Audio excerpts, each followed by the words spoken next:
वैदिक अमृत ध्यान साधना प्रभात सत्संग में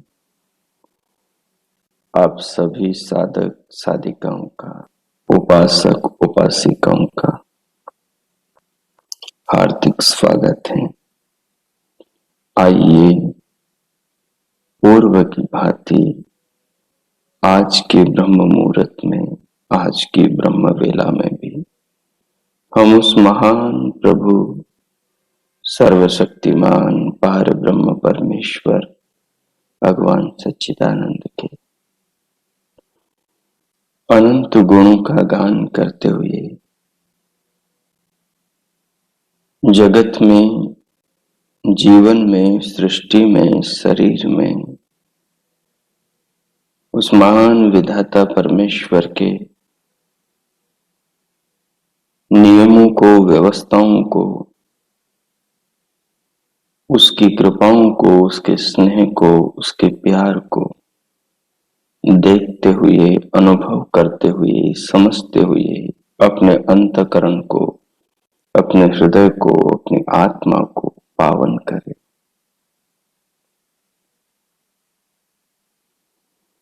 विधाता ईश्वर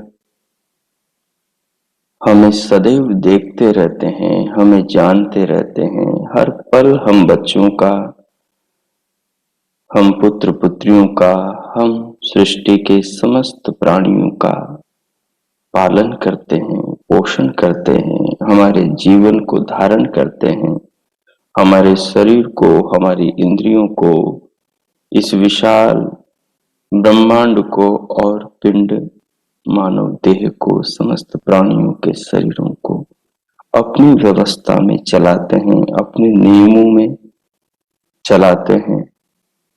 हम सब के शरीरों के पालन पोषण के लिए भगवान नाना सृष्टि में पदार्थों का निर्माण करते हैं।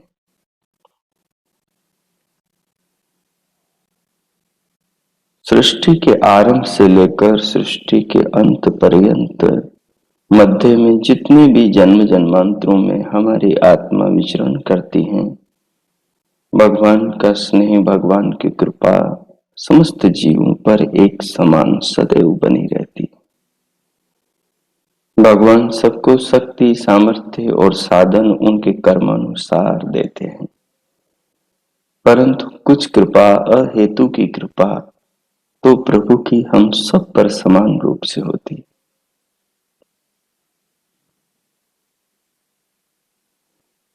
उस महान प्रभु का गुणगान करना, जगत के स्वामी जगदाधिपति जगदीश्वर के उपकारों का स्मरण करना, उन्हें महसूस करना और भगवान के प्रति हृदय में कृतज्ञता, श्रद्धा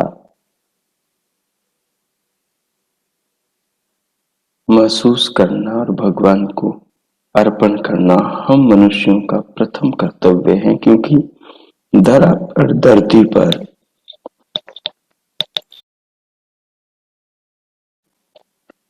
धरा पर, धरती पर, इस विशाल विश्व में हमारे सिवा और कोई नहीं भगवान की इस महान अद्भुत व्यवस्था को, नियमों को, रचना को, जीवन को, शरीर को, अपने आप को जानने समझने वाला और कोई नहीं।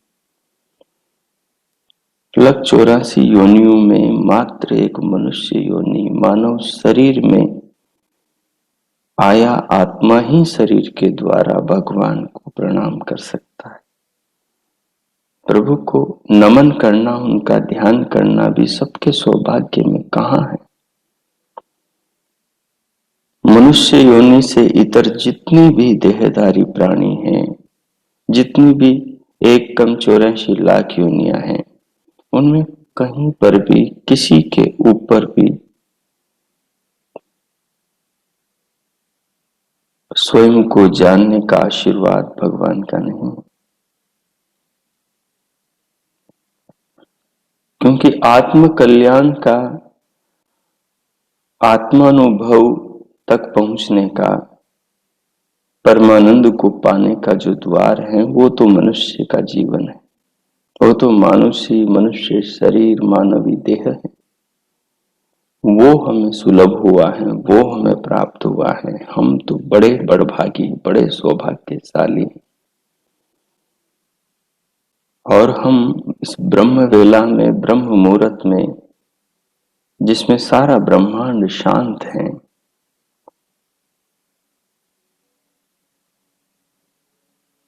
उस महान प्रभु को याद कर रहे हैं, उसका गुणगान कर रहे हैं, उसको स्वरूप को, उसकी कृपाओं का एहसास कर रहे हैं, अपने देह को, अपने शरीर को अनुभव कर रहे हैं, जो भगवान का हम बच्चों के प्रति महान उपकार है। जिस शरीर को प्रभु हर पल अपनी व्यवस्था से पाल रहे हैं, अपने हाथों में, अपने आंचल में, अपने गर्भ में, अपनी व्यवस्था में सुरक्षा दिए हुए हैं।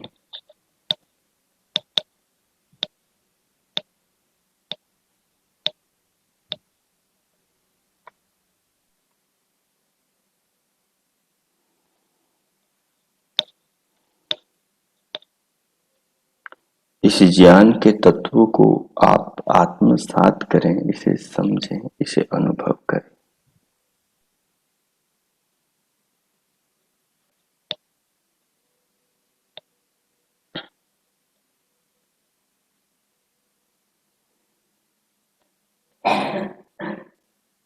जिस किसी आसन पर आप बैठे हैं, जो आलती पालती आपने लगा रखी है, उसे अनुभव करें, उसे महसूस करें।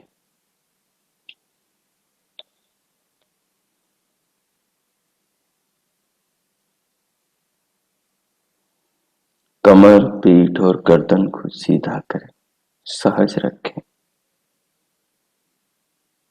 पूरे शरीर को अनुभव करें। अनुभव करने वाला, अनुभविता आत्मा हम स्वयं हैं, क्योंकि अनुभव तो चेतन ही कर सकता है और इसको हम अपने जीवन के व्यवहार से समझ सकते हैं। चीजों को समझाने में जो आधार है वो हमारी बुद्धि है। मनुष्य की जो बुद्धि है, वो मनुष्य की बुद्धि वस्तुओं का निर्णय कराती है कि कौन सी चीज का क्या अनुभव है। हम अपनी बुद्धि इंद्रियों से वस्तुओं का ज्ञान करते हैं। जल को छूते हैं तो पता लगता है इसका स्पर्श ऐसा है, इसका स्वाद उसको चखते हैं तो पता लगता है। हम अग्नि को छूते हैं तो पता लगता है इसका स्वरूप कैसा है, इसका गुण कैसा है। हम पृथ्वी की किसी वस्तु को, ढेले को छूते हैं तो पता लगता है इसका भार, इसका स्पर्श, इसकी गंध सब कैसे है। हम किसी फल को चखते हैं, सूंघते हैं तो पता लगता है इसमें गंध, स्मेल कैसी है, इसका स्पर्श कैसा है, इसका स्वाद कैसा है। इन चीजों से मिलने वाले सुख को और दुख को हम अपने भीतर अनुभव करते हैं। इनकी अनुकूलता प्रतिकूलता से जो हमें अंदर अनुभव होता है उसे हम महसूस करते हैं।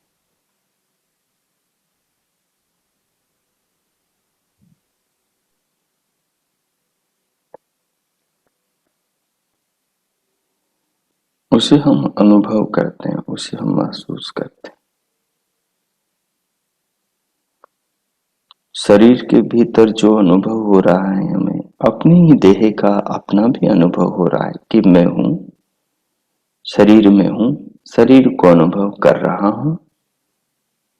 ये जो अनुभव हो रहा है, ये अनुभव अनुभविता आत्मा कर रहा है, हम स्वयं कर रहे हैं। और जिसका अनुभव हो रहा है ये शरीर है। इस शरीर को भगवान ने, संसार को बनाने वाले प्रभु ने, परमात्मा ने बनाया है। अपनी आत्मा जो शरीर को अनुभव कर पा रही है, ये प्रभु की व्यवस्था से कर पा रही है। ये व्यवस्था ही प्रभु का प्रेम है। शरीर में हम बैठे हैं और शरीर को अनुभव कर रहे हैं, शरीर के जरिए हम स्वयं को भी अनुभव कर रहे हैं। तो स्वयं की अनुभूति भी प्रभु की कृपा से हो रही है और शरीर की अनुभूति भी प्रभु की कृपा से हो रही है। और कभी आत्म तत्व का साक्षात हमें साक्षात्कार होगा तो वो भी प्रभु के दिए ज्ञान के अनुसार होगा, तो वो भी प्रभु की कृपा ही होगी। तो ये सब प्रभु की कृपा है। हम जिन कानों से सुन रहे हैं ये प्रभु की कृपा है, जिन आंखों से सब कुछ देखते हैं और अपने मनोरथों को, कार्यों को साकार करते हैं, ये प्रभु की कृपा है। आकाश में उड़ते पंछियों को देखते हैं और रात में आकाश में टिमटिमाते तारों को देखते हैं, ये प्रभु की कृपा है। हरे भरे पेड़ पौधों को और खिलती कलियों को, मुस्कुराते हुए फूलों को देखते हैं, ये प्रभु की कृपा है। गौ माता के बछड़ों को देखते हैं, बच्चियों को देखते हैं और उनका दूध पीते हैं और दूध, दही, मक्खन, घी, नाना प्रकार के मावा मिष्टान खाते हैं, ये प्रभु की कृपा है। उनमें मिठास प्रभु की ही तो है। वो प्रभु ने ही तो उनके अंदर नियमों और व्यवस्थाओं से प्रकृति के अंदर पैदा करी। उनके पीछे निरंतर भगवान की व्यवस्था ही तो काम कर रही है। हमारे पास कपड़ा बनकर आता है तो कपड़े के पीछे मशीन काम कर रही है, मशीन के पीछे उस मशीन को चलाने वाला मालिक काम कर रहा है। उसने उस यंत्र को बनाया है तो यंत्र का स्वामी का ही स्नेह उस मशीन में काम कर रहा है और मशीन के प्रयास से ही वस्त्र बन रहा है, जूते बन रहे हैं, सिर की टोपी बन रही है, आभूषण बन रहे हैं, खाने पीने की चीजें बन रही हैं, यंत्र, साधन, उपकरण बन रहे हैं। तो ये जो सब चीजें हैं, ये जो सब चीजें हैं, इनके पीछे भगवान के नियम काम कर रहे हैं। मनुष्य की बुद्धि में भगवान के नियम काम कर रहे हैं। मनुष्य के हाथों में जिनसे वो यंत्रों का आविष्कार करता है, यंत्रों को, पुर्जों को, मटेरियल को देखता है आंखों से, आंखों में भगवान के नियम काम कर रहे हैं। तो जो भी मनुष्य करता है भगवान के नियमों से, भगवान की व्यवस्था से, भगवान के प्रेम से, भगवान के दिए शरीर से, भगवान की दी बुद्धि से, भगवान के दिए हाथ पैर आदि साधनों से करता है। और जो भगवान ने भूमि के अंदर नाना खनिज बनाए हैं उनको निकालने की अकल भगवान देता है। अपने शास्त्र वेद में उनका उपदेश देता है कि ये पृथ्वी में ये चीजें हैं, तुम इनको ऐसे निकालो, इन इन के माध्यम से इनको पिघलाओ, अग्नि के माध्यम से ऐसे ऐसे इनसे यंत्र बनाओ। हमारे पूर्वज ऋषि ऋषिकाओं ने परमात्मा को हृदय में धारण किया, उनका साक्षात्कार किया, भगवान से पूछ पूछ के सारे रहस्यों को जाना, वेदों को पढ़ पढ़ कर, और फिर उससे अमृत निकाला और अपने शास्त्र बनाए। उन शास्त्रों में उन नियमों को मनुष्यों ने, बाद में आने वाली पीढ़ियों ने पढ़ा और फिर नए नए आविष्कार हुए। तो सब अंत तो गत्वा प्रभु ही सब चीजों का स्रोत है।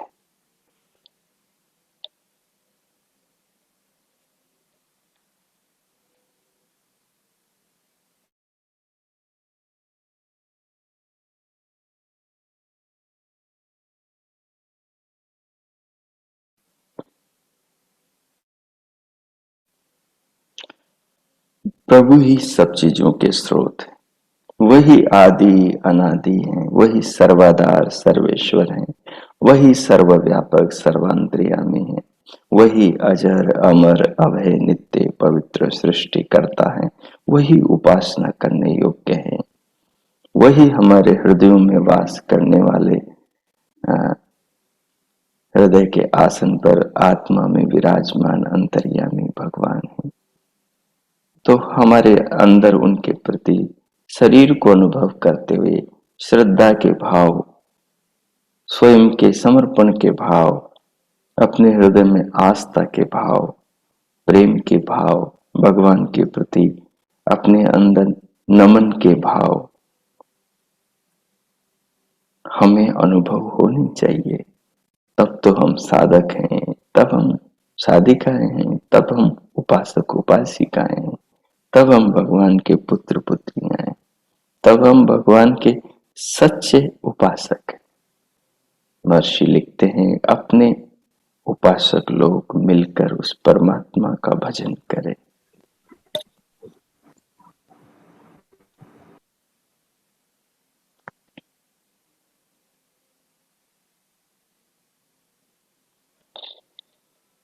अपने उपासक लोग मिलकर उस परमात्मा का भजन करें तो पूरे शरीर को अनुभव करें। शरीर को अनुभव करते हुए शरीर की अनुभूति से भगवान की भावना अपने भीतर पैदा करें और उस भगवान की भावना में अपने प्रति स्नेह भरा हुआ प्रभु के अंदर देखो, प्रभु कितनी प्रकारों से हम पर अपना प्रेम, अपना स्नेह, अपना प्यार बरसा रहे हैं। सूर्य से प्रकाश, चंद्रमा से शीतलता, पृथ्वी के अंदर हम सब के लिए क्या क्या नहीं रचते। सोना, चांदी, तांबा, पीतल, लोहा, स्टील, सब कुछ, रंगा, पारा, शीशा, सब कुछ।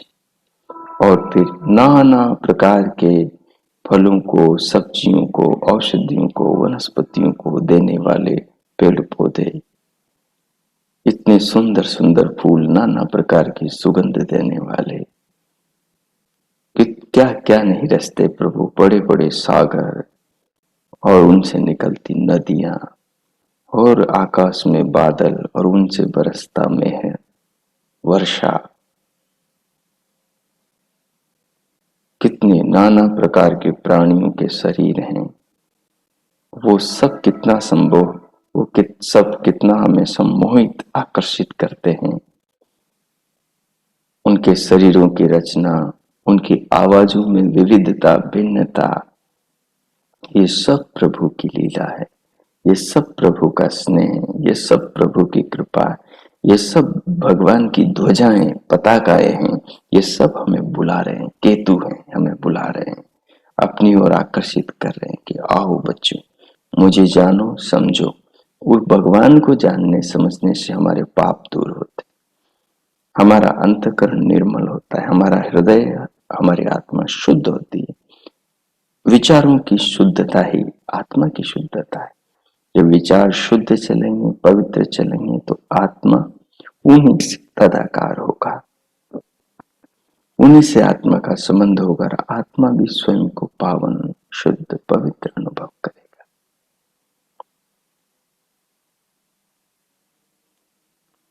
सो अनुभव करें। अब पूरे शरीर को अनुभव करते हुए बाहर से भीतर आने वाली जो श्वास है, श्वास को अनुभव करें। ये हमारे शरीर के प्राणों का ईंधन है।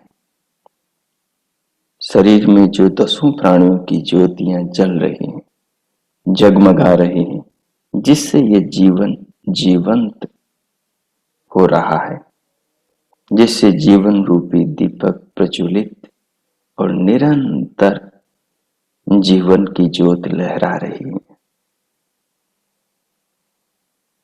ये सब इन प्राणों के कारण बाहर से भीतर आती श्वास के कारण ही तो हो रहा है।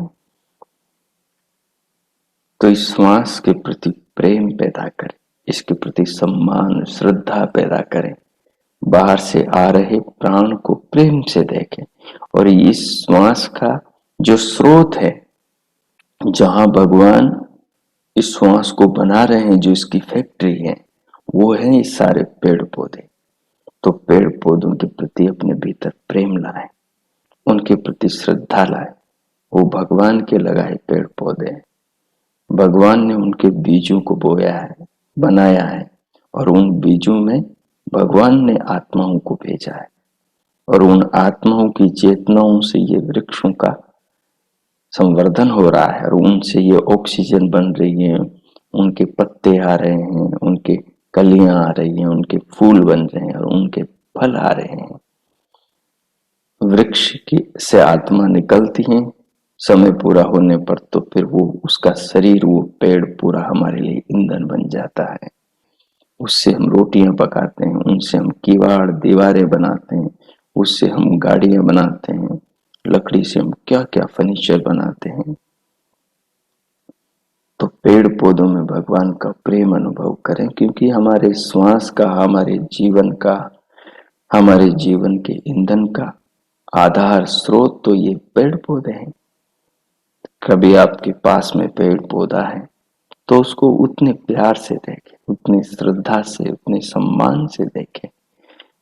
वृक्ष है, उसके पास में जाएं, उसको छुएं तो बहुत सम्मान से, क्योंकि वो भगवान ने लगाया है, वो भगवान ने बनाया है, भगवान उसको पाल रहे हैं, उसको जीवन दे रहे हैं।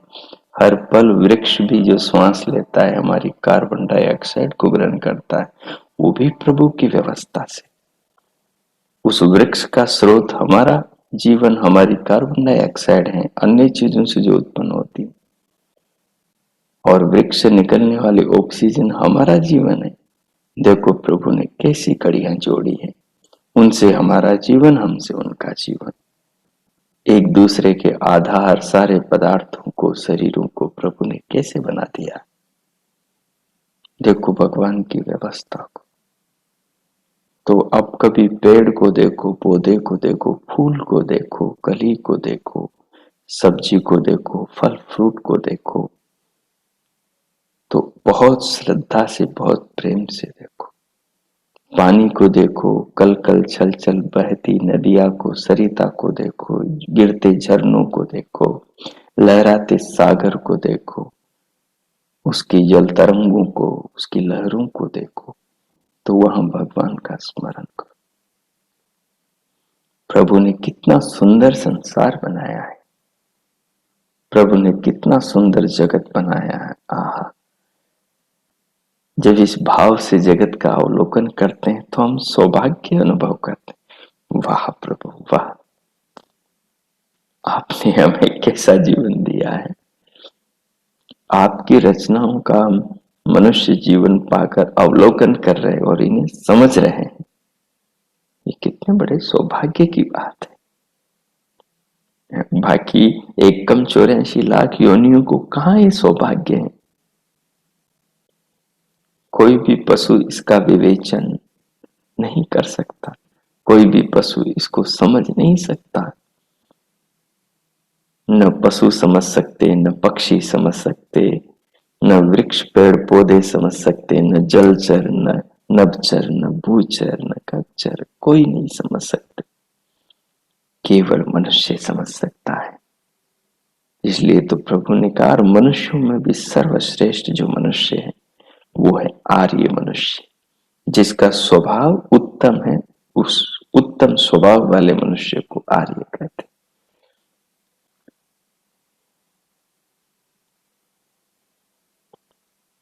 तो आर्य जो मनुष्य, उत्तम स्वभाव वाला जो मनुष्य है, उत्तम स्वभाव वाले जो स्त्री पुरुष हैं, जो भगवान के हम सब बच्चे हैं, हम में जिनमें आर्यत्व का स्वभाव है, उत्तम स्वभाव है, वो भगवान की इन रचनाओं को, इस संसार को, इस जगत को इस मधुर दृष्टि से देखता है कि सब और से प्रभु का प्रेम, प्रभु की करुणा और हम सबका जीवन लहराता हुआ प्रतीत होता है।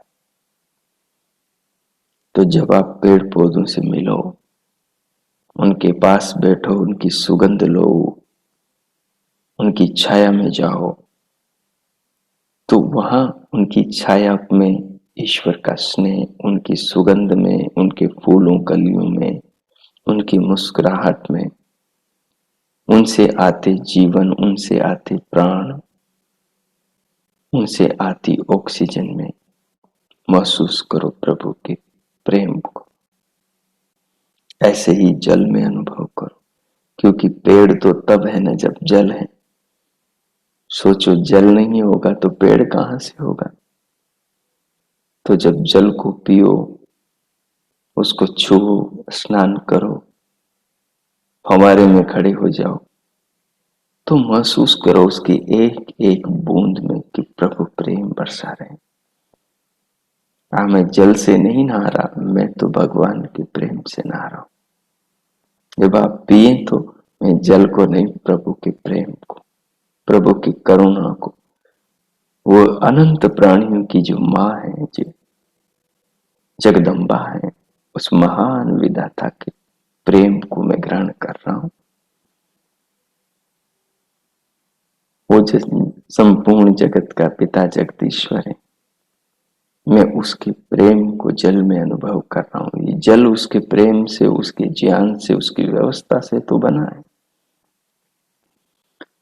जब पृथ्वी को अनुभव करो, सुबह जब बिस्तर से नीचे पांव धरो, तो इस धरती माता में, इस मां वसुंधरा में उस पिता परमात्मा को, उस परम मां परमेश्वरी को अनुभव करो। इस माता ने तो हमें सबको, हम सब बच्चों को आश्रय दे रखा है।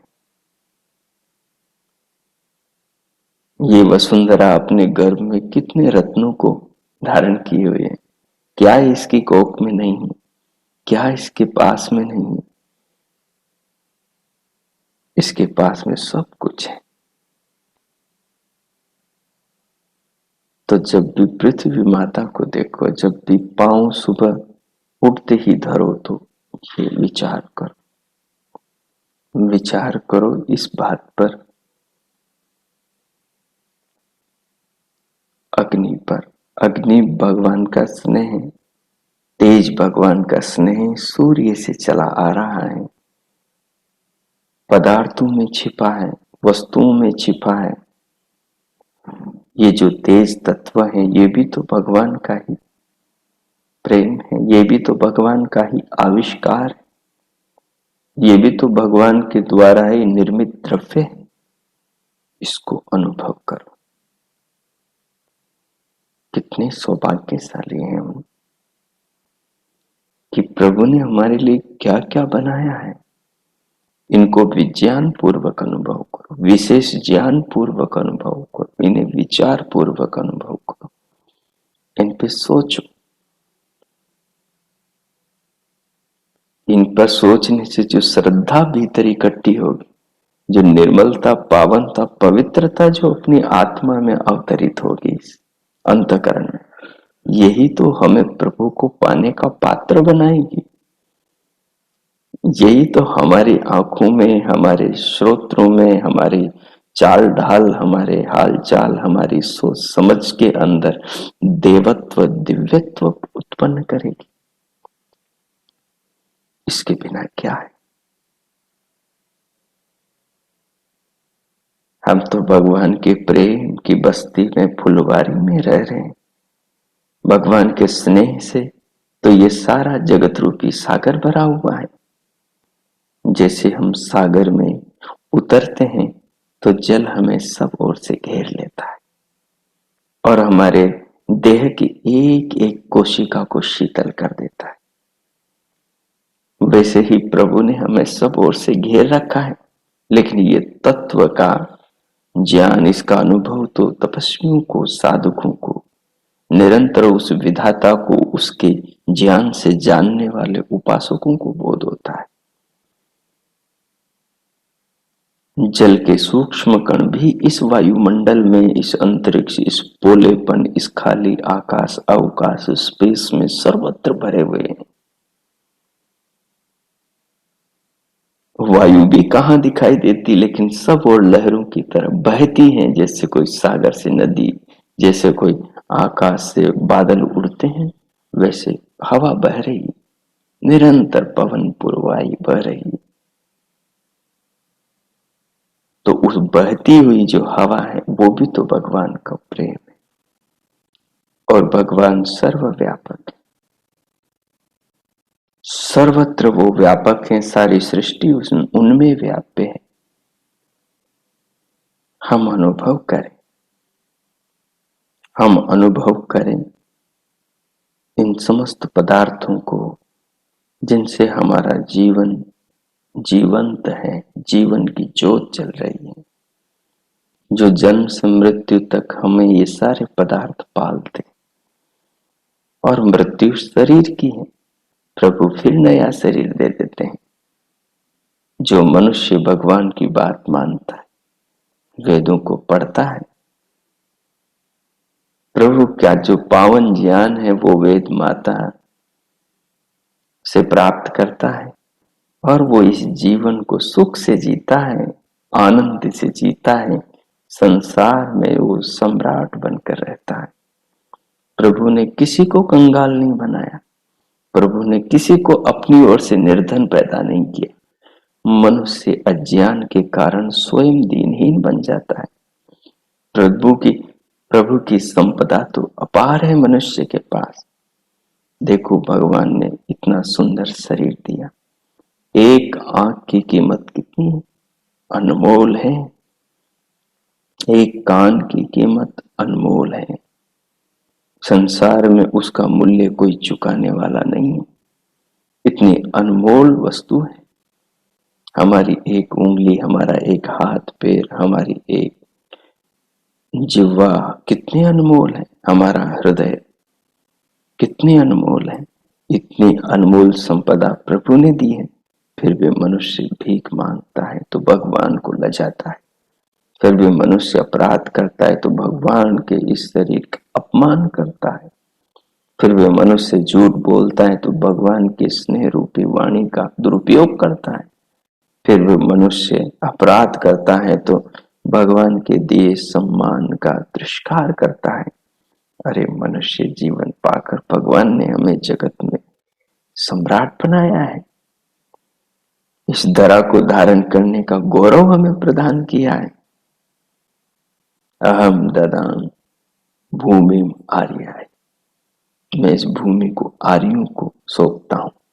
आर्य यानी जो उत्तम कोटि के विचारवान व्यक्ति है, जो प्रभु को जीवन में जगत में सर्वत्र ओतप्रोत देखते हैं, जो मानवता से जिनका हृदय भरा हुआ है, उस महान भगवान को इस ऊंचे तत्व के साथ देखने वाले जो तपस्वी जन है, जो ऋषि जन, जो योगी जन, जो महानुभाव महापुरुष हैं, जो दिव्य पवित्र आत्माएं हैं, जो आर्य हैं, उनको प्रभु ने ये जगत सौंपा है कि वो इस जगत में शांति की स्थापना करे, वो इस जगत में प्रेम करुणा स्नेह की स्थापना करे, वो इस जगत में मानवता के मृदुत्व की मधुरता की स्थापना करे। देखो प्रभु क्या चाहते हैं, वो वेद को पढ़ते हैं तो उन्हें ज्ञान होता है। सहृदयम सामनस्यम अविद्वेषम कृणोमि वह अन्यो अन्यम अभिहर्यत वत्सम जातमिवाज्ञा। दयालु प्रभु क्या करते हैं, कितना प्रेम भरा उपदेश देते हैं। भगवान कहते हैं, हे मेरे बच्चों, सहृदयम, तुम सबको मैं अच्छे हृदय वाला बनाता हूं। सामनस्यम, हे मेरे बच्चों, मैं तुम सबको समान मन वाला बनाता हूं। तुम में मैं किसी को ऊंचा नीचा नहीं बनाता, किसी को मैं हिंदू मुस्लिम सिख ईसाई नहीं बनाता, किसी को मैं जातियों में नहीं बांटता, किसी को मैं ऊंच नीच भेदभाव में नहीं बांटता, मैं किसी को ब्राह्मण हरिजन नहीं बनाता। ए मेरे बच्चों, मैं सबको मनुष्य बनाता हूं, मैं सबको अच्छे हृदय वाला, अच्छे मन वाला बनाता हूं। मेरे स्नेह में, मेरे प्यार में, मेरी दुलार में, मेरे उपकारों में कोई भेदभाव नहीं। मैं पृथ्वी सबके लिए बनाता हूं, मैं आकाश में वायु, में अग्नि, में जल, में सूर्य, में चंद्रमा, में तारे, में नदियां, में सागर, में उड़ने वाले ये बादल, ये बरसती बरखा, ये ऋतुएं, सबके लिए समान बनाता हूं।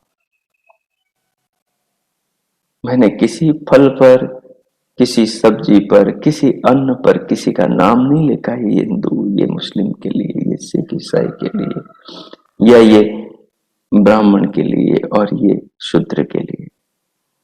किसी पर नाम नहीं लिखा। हर कोई प्राप्त कर सकता है, पुरुषार्थ करके, परिश्रम करके कोई भी पा सकता है।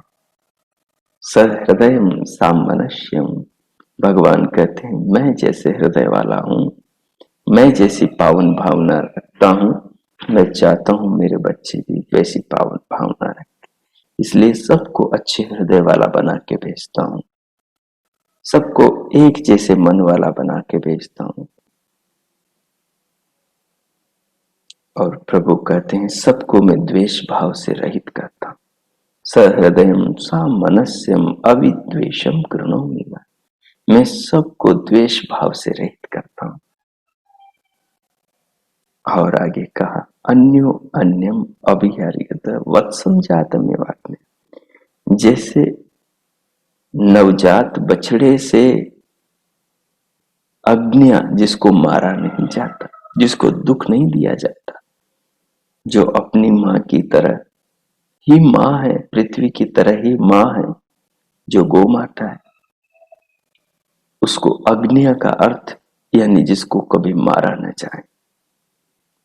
वो सबसे ज्यादा उपकारक प्राणी है हम सब मनुष्यों पर।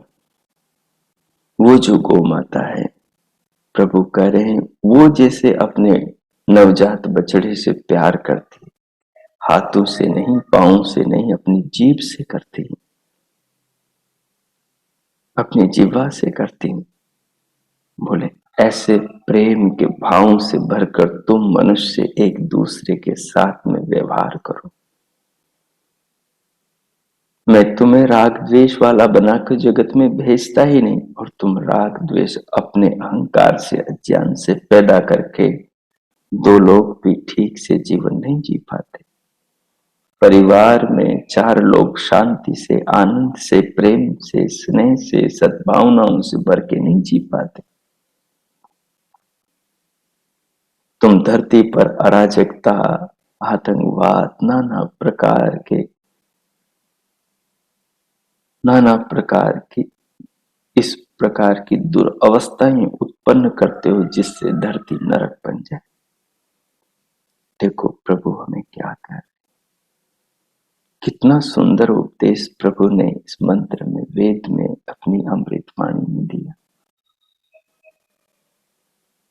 इससे ज्यादा सरल उपदेश, इससे ज्यादा सीधी शिक्षा प्रभु क्या दे। अनुव्रतः पितुः पुत्रो मात्रा भवतु सम्मना, जाया पत्ते मधुमतिम वाचम वदतु शांतिवा। यहाँ लगता है प्रभु हम सबके पिता है। ऐसी शिक्षा तो पिता ही दे सकता है, जो पूर्ण ज्ञानी पिता हो। कहा बच्चे अपने पिता के आदर्शों पर चले और पिता इतना योग्य बने कि जिसके आदर्शों पर बच्चे चल सके।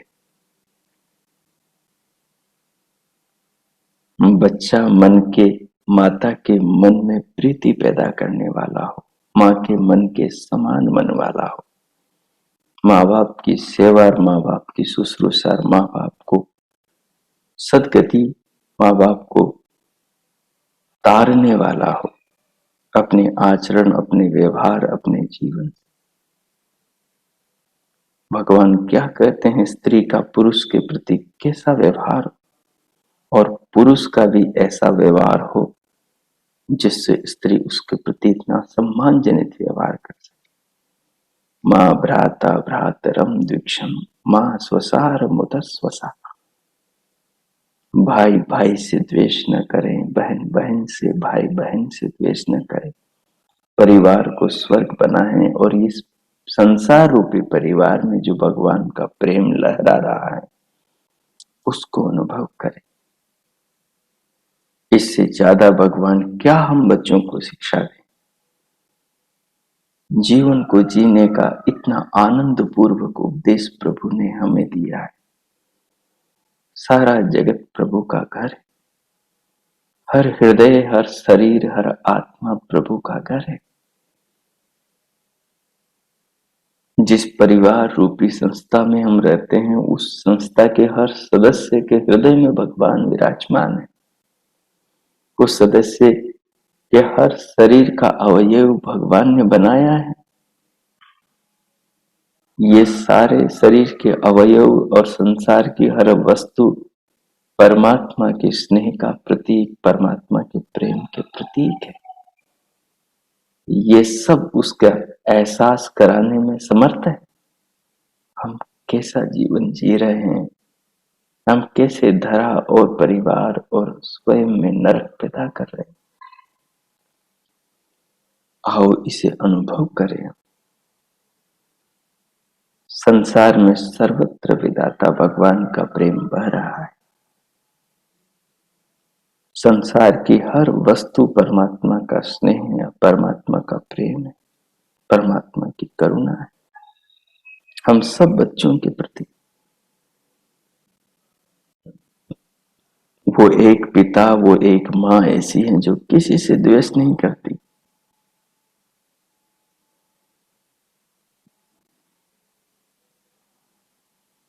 बिगड़े हुए बच्चों को सुधारने के लिए उतना दंड देती हैं जितने दंड की जरूरत है,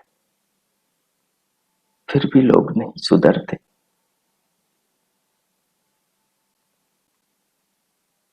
इसलिए इस शरीर को, इस जीवन को नष्ट नहीं करना चाहिए, इस जीवन का विनाश नहीं करना चाहिए। इसलिए हमें भगवान की बात माननी चाहिए, हमें वेद पढ़ना चाहिए। हमें हमारे पूर्वज, हमारे बाप दादाओं के बाप दादा जो परंपरागत हमारे पूर्वज हैं, जिनकी देह की जिनके देह की अंश हमारे शरीरों में है, जिनका रक्त हमारे शरीरों में बह रहा है, जिनके गोत्र हमसे जुड़े हुए हैं, जिनके कुल वंश में हम बच्चे जन्मे हैं, हम उस महान ऋषि मुनियों के, जो प्रभु के महान पुत्र हैं, हम उनकी संतानें हैं। हम क्यों इस गौरव को अपने जीवन में अनुभव नहीं करते? हम क्यों इन तत्वों को जीवन में नहीं अनुभव करते?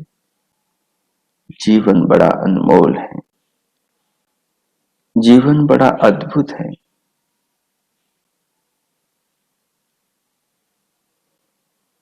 अभी मिला है, अभी हमारे पास में है और अभी शेष है। अभी हम आगे जी सकते हैं। आगे के जीवन को हम इतना प्यारा बनाएं, इतनी सुंदरता से जिए, इतने आनंद से जिए, परिश्रम करें और भगवान ने जैसा वेद में कहा वैसा परिश्रम करें। संकल्प लें, अब मैं ऐसे जीऊंगा जैसे मेरे पिता ने मुझे इस धरती पर जीने के लिए भेजा है, मैं वैसे जी के दिखाऊंगा। मैं एक उदाहरण अपना प्रस्तुत करूंगा धरती पर।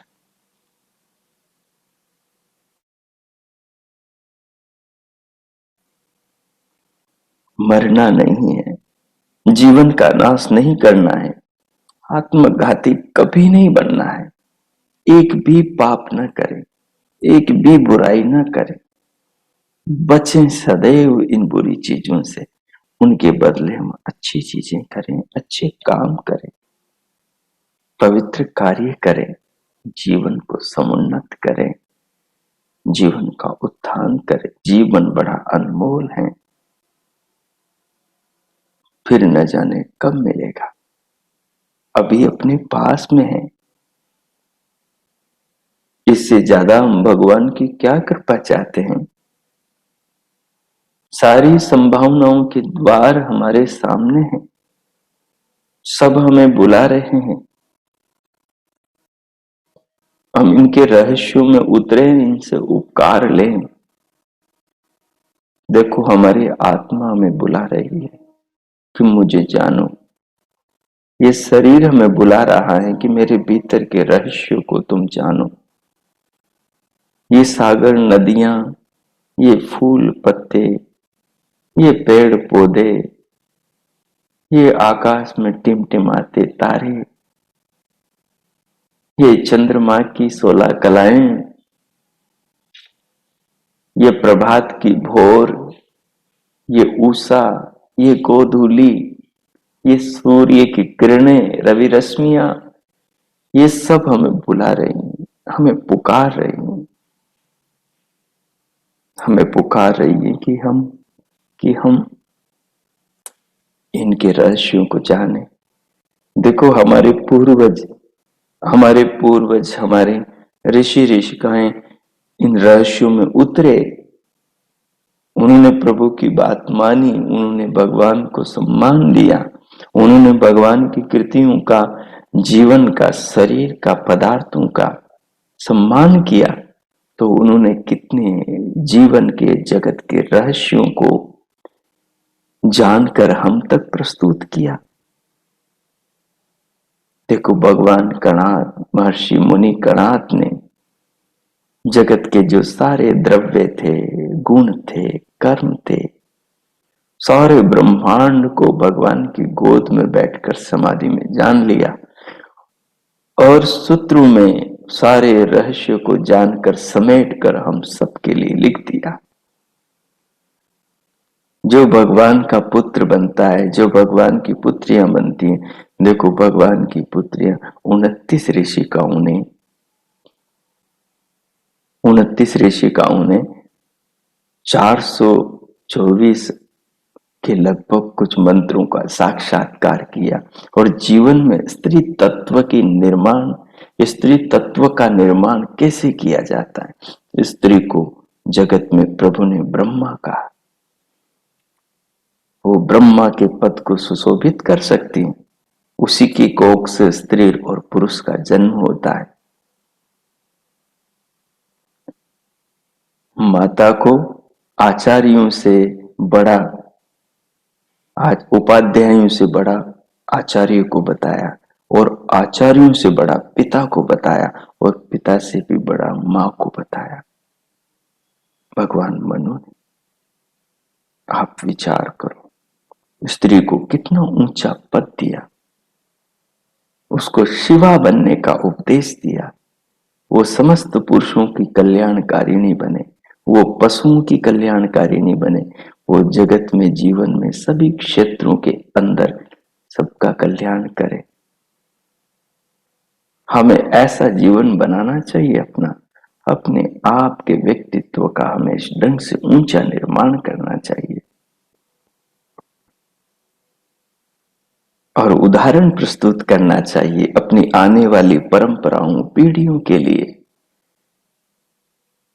देखो भगवान गौतम ने, महर्षि गौतम ने न्याय शास्त्र का आविष्कार किया। उन्होंने जगत के सारे व्यवहारों को जाना कि कैसे मनुष्य अपनी आत्मा तक पहुंच सकता है। वो अपनी आत्मा तक पहुंचे, वो जगत के सूक्ष्म से सूक्ष्म तत्व तक पहुंचे, वो व्यवहार की इतनी बारीकी तक पहुंचे, वो पदार्थों को जानने की ठीक प्रक्रिया का उन्होंने समाधि में बैठकर आविष्कार किया, जाना कि ठीक तत्वों की प्रक्रिया जानने की क्या है। और देखो 16 पदार्थों के विज्ञान से भरा शास्त्र, न्याय शास्त्र लिख दिया।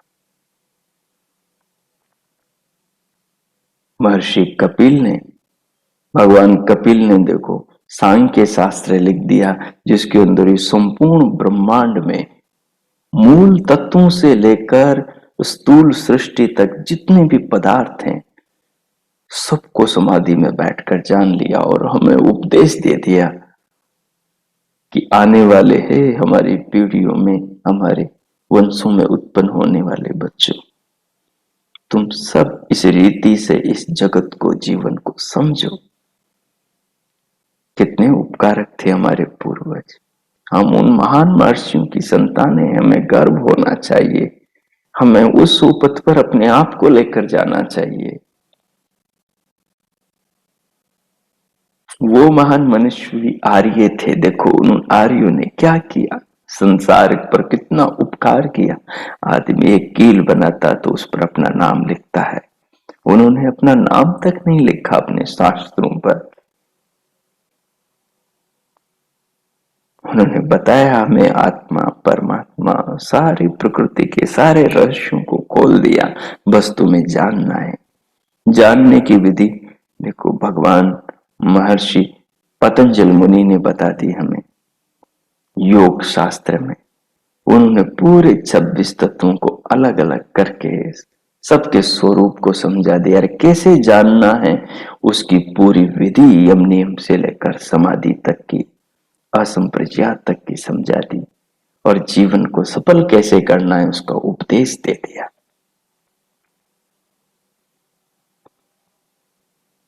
देखो उस पर दूसरे ऋषि महर्षि व्यास जी ने भगवान पतंजलि के सूत्रों का विस्तार पूर्वक हम सबके लिए भाष्य कर दिया कि हम उसको पढ़ें समझें और अपने जीवन का मूल्यांकन करें, इसके महत्व का आकलन करें। ये सब कितना अद्भुत है। देखो भगवान मनु ने इस जीवन को, सामाजिक जीवन को किन तौर तरीकों में जीना चाहिए जिससे इस जीवन में ठीक ऋषि मुनियों की भावना का अवतरण हो और प्रभु हमारे जीवन में समाहित हो और उसकी अनुभूति हम करें, तो उसके लिए मनुस्मृति धर्म शास्त्र लिख दिया। ये सब कितना अद्भुत है, कितना अद्भुत है। हमारे ऋषियों ने उस पार ब्रह्म परमेश्वर की विद्याओं को जानने के लिए उपनिषद लिख दिए, ब्राह्मण ग्रंथ लिखे, वेदों के भाष्य किए, व्याकरण आदि शास्त्र लिखे, शब्द विज्ञान लिख दिया। महर्षि जैमिनी ने भाषा विज्ञान का बड़ा शास्त्र लिखा, वाक्यार्थ बोध का बड़ा शास्त्र लिखा, मीमांसा दर्शन। महानुभाव, कितना काम किया हमारे पूर्वजों ने, कितनी पावन पवित्र आत्माएं थी वो। हम उनको अपनी रगों में, अपने शरीर में, अपने वंशों में, अपने कुल में, अपने जीवन में देख सकते हैं। हमारी रगों में उन्हीं अपने पूर्वजों का रस बह रहा है। हम उन्हीं के ही क्रमशः बच्चे हैं। हमें अपने पूर्वजों की लाज रखनी चाहिए। हमें पाश्चात्य दलदल में बहकर जीवन को तबाह बर्बाद नहीं करना चाहिए। हमें मूर्खों की बनाई पगडंडियों पर नहीं चलना चाहिए। हमें भगवान की व्यवस्था, वेद की वाणी के बताए सुपथ पर चलना चाहिए। प्रभु क्या कहते हैं, स्वस्ति पंथा मनुचरेम सूर्या चंद्रमसाविव पुनर्दताग्नता जानता संग में मही। देखो प्रभु क्या कह रहे हैं कि हम स्वस्ति कल्याण के पथ पर चलें, जैसे सूर्य और चंद्रमा संपूर्ण जगत के कल्याण के पथ पर चल रहे हैं, ऐसे हम भी चलें। और कहा पुनर्दताग्नता जानता संग में मही, जो दे रहे हैं, जो निरंतर दे रहे हैं, पुनर्दता जो दान दे रहे हैं, सूर्य प्रकाश का, चंद्रमा औषधियों में रस भर रहा है, पेड़ पौधे दान दे रहे हैं, फलों का, ऑक्सीजन का, वृक्षों, छाया का, ईंधन का, सागर दान दे रहा है, जल का, बादलों को, रवि रश्मियों को, और बादल दान दे रहे हैं हमें वर्षा का। देखो वर्षा नदियों को पानी का दान दे रही है, और नदियां देखो भूमि को सींच करके भूमि में बोए बीजों को अपना दान दे रही है। और ये बीज देखो अन्न फल फूल सब इनके बोने वाले मनुष्यों को दान दे रहे हैं। इन पर कौन विचार करेगा। तो भगवान कहते हैं तुम दानी बनो। हम जीवन से क्या दान करें, अरे प्रभु को दान कर दो। जीवन उसी ने दिया है, उसी में कल्याण है, उसी में मंगल है। जैसे ऋषियों ने किया तो उन्होंने इतने जगत के रहस्यों को अनावृत करके भावी पीढ़ियों को सौंप दिया। इस तत्व को समझें हम लोग, इस तत्व को समझें हम लोग। अपने पूर्वजों के अपने पूर्वजों के पद चिन्हों पर चले हम लोग। पाश्चात्य परंपराओं के मूर्खों की बनाई पगडंडियों पर न चले हम लोग। हम रहन सहन को बिगाड़े नहीं, हमारे पूर्वजों ने जो बताया है तदनुसार जिए हम। वैसे कपड़े पहने हम, वैसे जूते पहने हम, वैसे आभूषण पहने हम, वैसी भाषा बोले हम, वैसे विचार करें हम, वैसे संबंधों का सम्मान करें हम, उसी रीति से हम जीवन को जिए, परिवार बसाएं और संसार का भरण पोषण करें। उसी रीति से वानप्रस्थ लें, संन्यास लें, जगत का उपकार करें, जीवन को महान बनाएं, तो हमारा जीवन सफल है। तो हम आत्महनन से बचेंगे महानुभाव, तो हम इन अपराधों से बचेंगे। आत्मघात क्या है? भगवान की वेद विद्या के विपरीत उठता हुआ एक कदम भी आत्मघात है, आत्महनन है, आत्महत्या है। एक बार झूठ बोला, अपने आत्महत्या कर दी समझो, क्योंकि आत्म इच्छा के विपरीत उठी हुई कोई भी क्रिया आत्मघात है। इसलिए आत्महत्या से बचना चाहते हो, आत्महनन से बचना चाहते हो, तो उसका एक रास्ता है कि प्रभु के प्रति स्वयं को अर्पण कर दो, समर्पण कर दो, विधाता को मत छोड़ो। भगवान के नाम को एक भी समय, एक भी पल अपने भावनाओं से और हृदय से दूर मत जाने दो। प्रभु ने कहा ओम प्रतिष्ठा, उस ओम को, सर्वशक्तिमान प्रभु को जो हर पल हम बच्चों को पाल रहा है, उसको अपने हृदय में स्थापित करो, उसको प्रतिष्ठित करो। ओम खम ब्रह्म, वो आकाश की तरह सर्वत्र व्यापक है, सर्वत्र व्यापक है। ओम कृतो स्मर, एक कर्म करने वाले मानव तो उस ओम का स्मरण कर। किस लिए करें? कृतम स्मर, किल्बे स्मर, अपने सामर्थ्य को बढ़ाने के लिए। देख उसका सामर्थ्य कितना है, उसके सामर्थ्य को समझेगा तो तेरा सामर्थ्य बढ़ जाएगा। सात्विक भावना बड़ी ऊर्जा, बड़ी शक्ति देती है मनुष्य को। आगे प्रभु ने कहा कृतम स्मरण, अरे मेरे जो किया उसे स्मरण कर, तूने जो किया उसे स्मरण कर।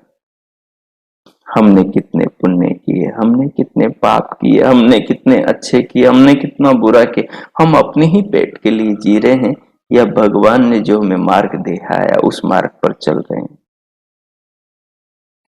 महानुभाव, आत्महनन क्या है, आत्मघात क्या है, आत्म विनाश क्या है, आत्म विरुद्ध हर कर्म आत्मघात है। इस महान तत्व को आप लोग समझेंगे। हम सबके भीतर भगवान का स्रोत है, हम सबके हृदय में प्रभु विराजमान है। जब हम सच्ची भावना से उसे प्रार्थना करते हैं तो वो अपने भीतर ज्ञान का और प्रेम का, स्नेह का झरना बहा देता है। हम अपने झरने से जुड़े, सब लोग अपनी आत्मा में, अपने अंतःकरण में झांकें। प्रभु सबके भीतर विराजमान है, वो सबका बराबर है, हम सब उसके समान बच्चे हैं। उसका किसी के प्रति अन्याय नहीं, वो तो परम न्यायकारी है। हम अपने हृदय में उस विधाता को टटोलें। जगत में वो सर्वत्र फैला, ऐसा है, ऐसी कोई जगह नहीं, कोई चीज नहीं, कोई वस्तु नहीं है जहां प्रभु न हो, प्रभु की व्यवस्था न हो, प्रभु की कृपा न भरी हो। वो सर्वत्र समाया हुआ है।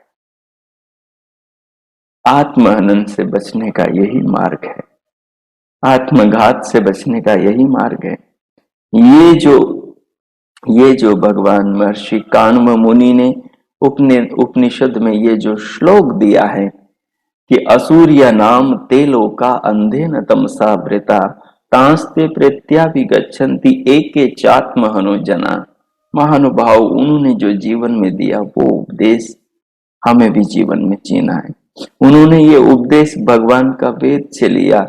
यजुर्वेद के महर्षि वायु के हृदय में प्रभु ने सृष्टि के आदि में ये महान उपदेश दिया और महर्षि ने, भगवान वायु ने परमात्मा से इस अमृत उपदेश को पाकर आगे की पीढ़ियों में, आगे के महर्षियों में इसको श्रुति परंपरा से बांट दिया।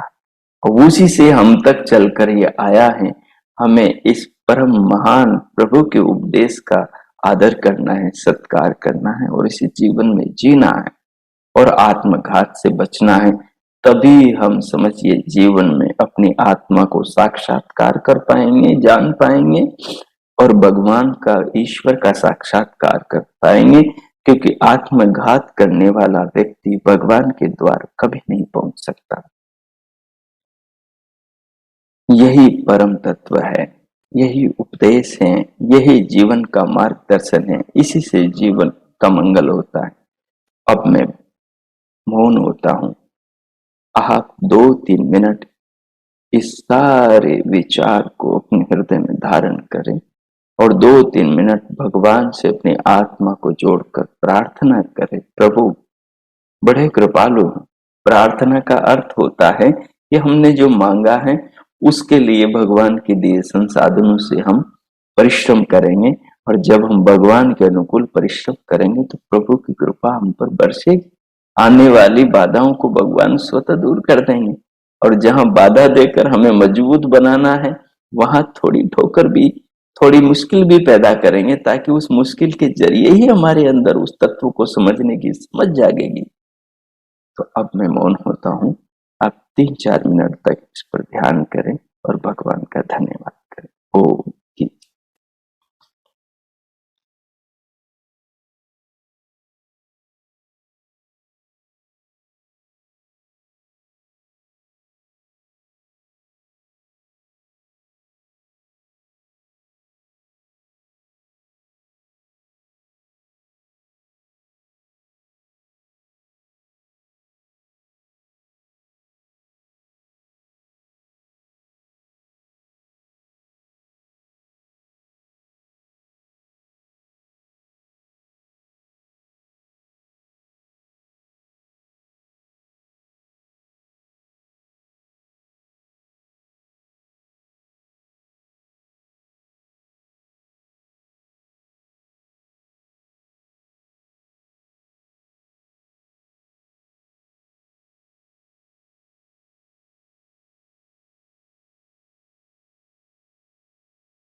ओम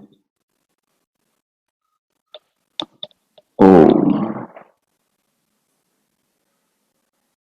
इस प्रकार भगवान का धन्यवाद करें, उनकी भावनाओं से स्वयं को ओतप्रोत करके उनके प्रति अपनी श्रद्धा व्यक्त करें और फिर धीरे धीरे इस भावना के साथ भीतर से बाहर आ जाएं। अपनी अंतस जागरूकता को भीतर से बाहर देह पर लाएं और इस भावना से स्वयं को ओतप्रोत रखते हुए शांति पाठ करें।